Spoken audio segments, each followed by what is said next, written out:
قیامت کے دن انسان اپنی جگہ سے ہل نہ پائے گا، ٹل نہ پائے گا جب تک 5 سوالوں کا جواب نہ دے دے۔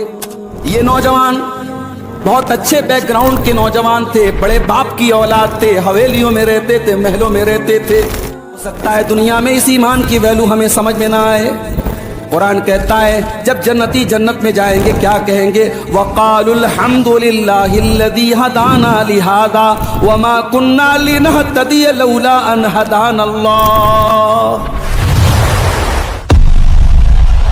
اگر آپ پہلی مرتبہ ہمارے چینل تشریف لائے ہیں کا خیال کرتے ہیں پلیز سبسکرائب کر لیجئے۔ اللہ کے پیارے نبی صلی اللہ علیہ وسلم فرماتے ہیں لا تزول قدم ابن آدم من عند ربه یوم القیامہ، قیامت کے دن انسان اپنی جگہ سے ہل نہ پائے گا، ٹل نہ پائے گا جب تک 5 سوالوں کا جواب نہ دے دے۔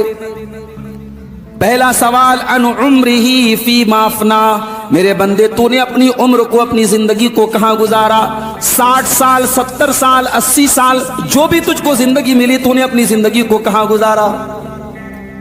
دوسرا سوال وعن شبابہ فیما ابلاہ، میرے نوجوان ساتھیوں، میری نوجوان بہنوں، میرے نوجوان بھائیوں، دوسرا سوال ہم سے اور آپ سے ہونے والا ہے۔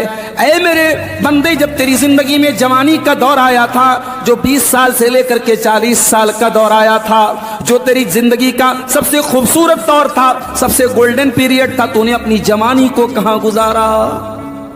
غور کیجیے، ساری زندگی کا حساب الگ ہو رہا ہے، جوانی کا الگ ہو رہا ہے۔ یہ ہے جوانی کی اہمیت اللہ کی نظر میں۔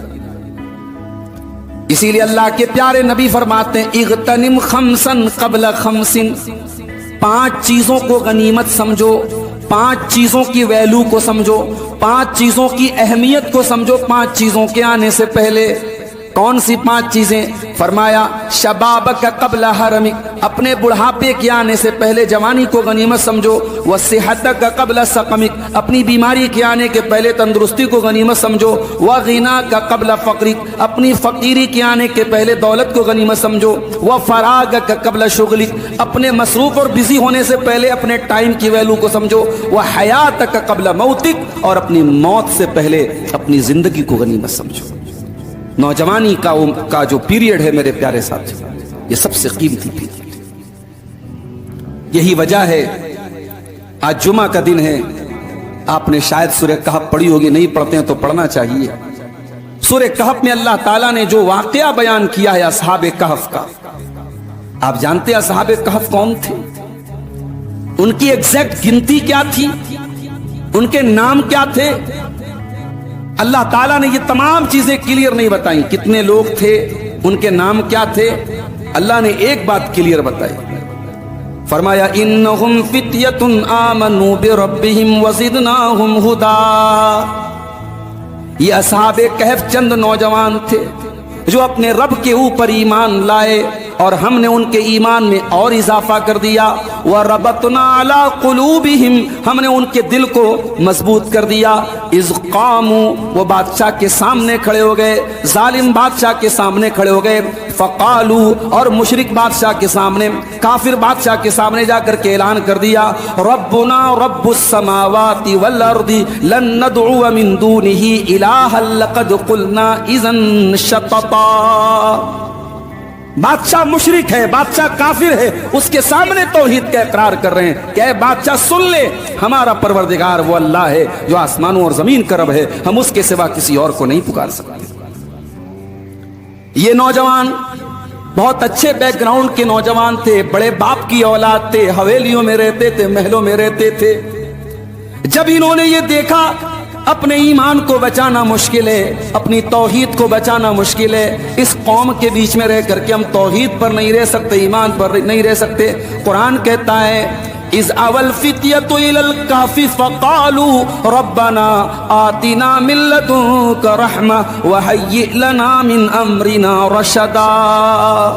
یہ نوجوان اپنے باپ کا گھر چھوڑ کر کے، اپنے فیملی کو چھوڑ کر کے، اپنے پریوار کو چھوڑ کر کے ایک پہاڑ کے غار میں چلے جاتے ہیں، اور اللہ تعالیٰ وہاں پر ان کو پناہ لینے کا حکم دیتا ہے۔ وہاں جا کے وہ پناہ لیتے ہیں اور 309 سال تک سوئے رہے۔ इतना अजीब व गरीब वाकया, इंसानी तारीख का एक अजीब व गरीब वाकया अल्लाह ताला ने इस वाक़े में हाईलाइट किया है। तो किस बात को किया है कि ऐ मेरे बंदो, ये नौजवान थे, अपने ईमान को बचाने के लिए इतनी बड़ी कुर्बानी देने का गट्स अगर किसी के अंदर है, हिम्मत किसी के अंदर है, जज्बा किसी के अंदर है, तो वो नौजवानों के अंदर हो सकती है। आज हमारा नौजवान कहां खड़ा है मेरे भाई? आज हमारा नौजवान कहां खड़ा है? अगर हम बिगाड़ की बात करें तो बिगाड़ को हम कैटेगरीज में बांट सकते हैं। हमारे नौजवान के अंदर अकीदे का भी बिगाड़ है, हमारे नौजवान के अंदर इल्म का भी बिगाड़ है, हमारे नौजवान के अंदर अमल का भी बिगाड़ है, हमारे नौजवान के अंदर अखलाक का भी बिगाड़ है। सबसे बड़ा बिगाड़ अकीदे का बिगाड़ है। कितने नौजवान हैं, मेहनत कर रहे हैं, टाइम लगा रहे हैं, एनर्जी लगा रहे हैं, पैसा लगा रहे, कहां? कब्रों के ऊपर, मजारों के ऊपर, बिदात के ऊपर, खुराफात के ऊपर। उनको मिसगाइड किया गया, उनको गुमराह किया गया। उनकी उम्मत का एक बड़ा सरमाया आज बिदात और खुराफात के ऊपर लग रहा है। याद रखो मेरे प्यारे साथियों, ईमान से बड़ी कोई दौलत नहीं, अकीदे से बड़ी कोई दौलत नहीं। कुरान हमें हुक्म देता है, वला तमूतुन्न इल्ला व अंतुम मुस्लिमून, तुम्हें मौत ना आए मगर ईमान की हालत में। हो सकता है दुनिया में इस ईमान की वैल्यू हमें समझ में ना आए। कुरान कहता है जब जन्नती जन्नत में जाएंगे क्या कहेंगे? वक़ालुल हम्दुलिल्लाहिल्लज़ी हदाना लिहादा वमा कुन्ना लिनहतदिय लौला अन हदानल्लाह। अभी आज का जुमा मैंने पटना में पढ़ाया, बिहार की राजधानी पटना में पढ़ाया। जो भाई मुझे ड्रॉप करने एयरपोर्ट आए, रास्ते में मैंने उनसे पूछा कि आप खानदानी अहले हदीस हैं, आपने सलफ का जो ये मसलक है, कुरान और हदीस की जो ये दावत है, खानदानी एतबार से आपको मिली या आपने बाद में कबूल? उन्होंने कहा कि शेख मैं बिल्कुल पक्का कब्र परस्त खानदान से मेरा ताल्लुक था, मैं बिल्कुल अहले हदीसों का दुश्मन था, मैं कुरान और हदीस की कोई बात मेरे सामने करता था मेरा खून खौलने लगता था। कहा कि एक दिन एक दोस्त ने मुझसे, जुमा का टाइम था, मेरा हाथ पकड़ा, कहा कि आओ आज इस मस्जिद में जुमा चल के पढ़ो।